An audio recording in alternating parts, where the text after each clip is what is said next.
बार क्या हो सकता है, युवाओं की डिमांड्स क्या है, उनको क्या लगता है कि छिंदवाड़ा में कितना विकास हुआ, रोजगार के लिए क्या यहाँ पर उस तरह के साधन डेवलप किए गए इतने सालों में, ये तमाम बहुत अहम चीजें हैं, इन्हीं से समझेंगे। और उसके अलावा नौकरियों को लेकर केंद्र सरकार हो या राज्य सरकारें हो, उनकी तरफ से जो दावे वादे हैं उसमें कितना दम उनको नजर आता है। आप सबका बहुत स्वागत है अमर उजाला .com पर। मैं आपसे शुरू करता हूँ चर्चा की शुरुआत, अपना नाम बताइए। राहुल साहू। राहुल, छिंदवाड़ा में हम मौजूद हैं, टेक्निकली देखें तो कांग्रेस का गढ़ कहा जाता है, पहले बीजेपी का था, और अब एक बार फिर चुनावी प्रक्रिया में हम हैं। सभी नेता, वो चाहे कांग्रेस के हो चाहे बीजेपी के हो, सब आ रहे हैं, जनता के बीच भी आ रहे हैं, युवाओं से भी बात कर रहे हैं, और सब चाहते हैं कि युवाओं का वोट उनको मिले। आप लोगों के मुद्दे कुछ सॉल्व हुए हैं रोजगार को लेके, शिक्षा को लेके? आगे लगता है होंगे, या जो दावे हुए वो कुछ पूरे हुए? नहीं, अभी तक तो कोई सॉल्व नहीं हुए हैं। एक्चुअल क्या यहाँ पे क्या होता है कि जैसे पर्टिकुलर मैं नाम लेना चाहूंगा कि जैसे माननीय कमलनाथ जी लड़ते हैं यहाँ से चुनाव। क्या होता है, लड़ते हैं, उसके बाद में वो पंखा से उड़ के चले जाते हैं और अपना जो भार है किसी और को दे देते हैं। तो ऐसा हमको ऐसा कैंडिडेट चाहिए जो हमारी आधी रात को भी प्रॉब्लम सॉल्व करे, हमारे बीच में खड़े होकर बातें करे, जो हमारी समस्या है वो सॉल्व करे। तो ऐसा कैंडिडेट हम चाहते हैं। तो रोजगार को लेके कुछ हुआ है?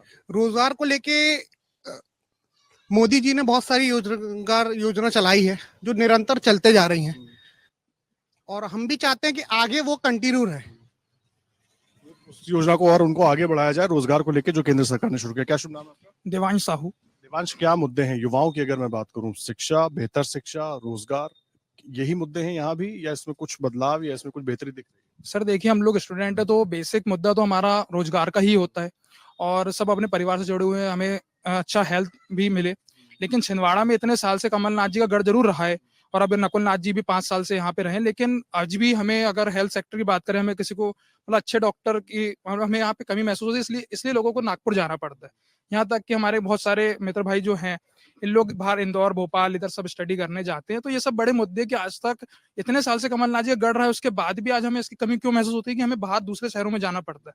और ये बात भैया ने सही कही कि हमें ऐसा नेता चाहिए जो हमारे बीच में रहे और हमारी जरूरतों को समझे, हमारे परिवार की जो जरूरत है उसको समझे। तो बंटी भैया का जैसे देखा जाए तो अभी पिछले दिन इधर आग लगी थी, तो भैया 11:15 भी वहां से कहीं मतलब दौरे में थे, उसके बाद वो रातों रात वहां पहुंच गए कि जो जिनके यहाँ आग लगी है, तो उनसे उन्होंने बातें की, उनको आश्वासन दिया कि वो क्या मदद कर सकते हैं। तो हमें ऐसा नेता चाहिए, ना कि जैसे कमलनाथ जी दिल्ली में रहते हैं, नकुल नाथ जी दिल्ली में रहते हैं, यहाँ रहते नहीं है।